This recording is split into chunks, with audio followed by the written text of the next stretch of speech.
architects from all over the world, with just a little bit of help from the planners.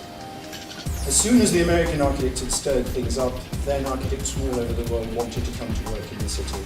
So you end up with a leading French architect begging to be able to do a building right next to St. Paul's Cathedral and taking great pride in getting it right in the context. As Jean Nouvel said when he came to my office with a roll of drawings and a cardboard box, reaching into the cardboard box, he produced an Airfix construction kit of an American stealth bomber. And he said, "This is my inspiration.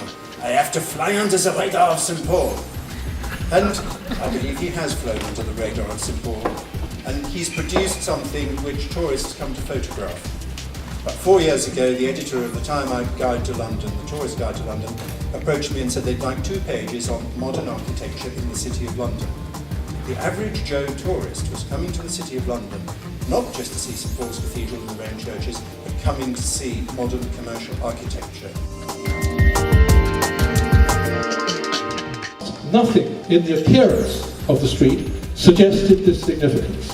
The space was full of parked and moving cars, and the pavements were overcrowded and tiny. The purpose of the project was therefore straightforward: to make the experience of using Exhibition Road memorable and pleasant. It rebalances the priority of occupation of the street in favour of the pedestrian by making a single space without defining pedestrian areas such as pavements. The diagonal grid suggests random pedestrian movement and opposes the linear nature of the way cars move.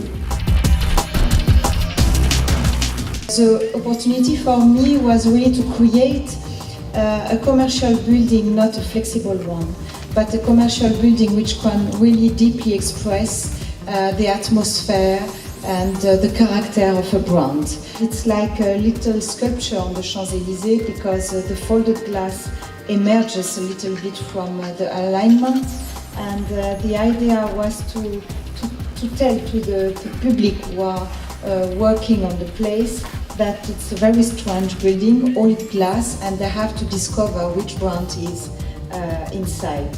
The sculpture is made with 8 platforms, circular platforms, and on each of them you have a car which is turning. It's a building which is full of movements. This office development funds the railway station as well. Cannon Street is the second busiest station in the city after Liverpool Street, and it was a pretty god-awful place to start your day or end it, as I do travelling through from Kent.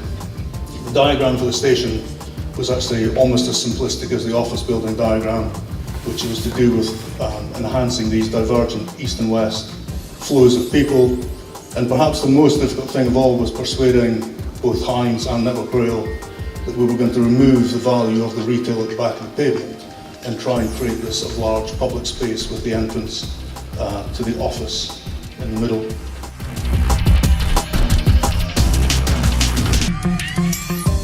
What kind of systems are actually at the sort of the root level that influence the way that we live?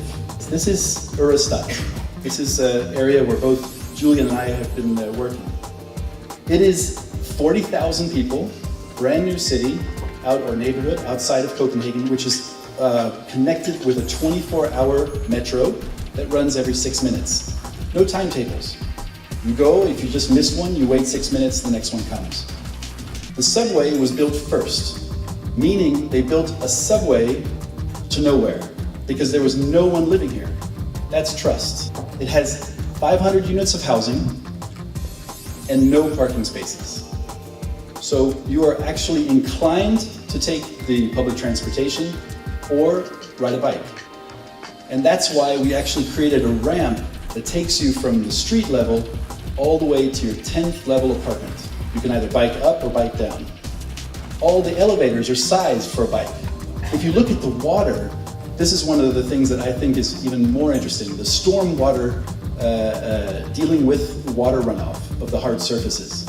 In this area, they place everything into retention ponds. Then evaporation actually takes the water back into the system. Now, people pay more money to look out at water than dirt. So why do we take storm water and put it underground and then make troubles for ourselves because we create systems that can't handle the amount of water runoff. So here, just the mere act of actually taking something that has value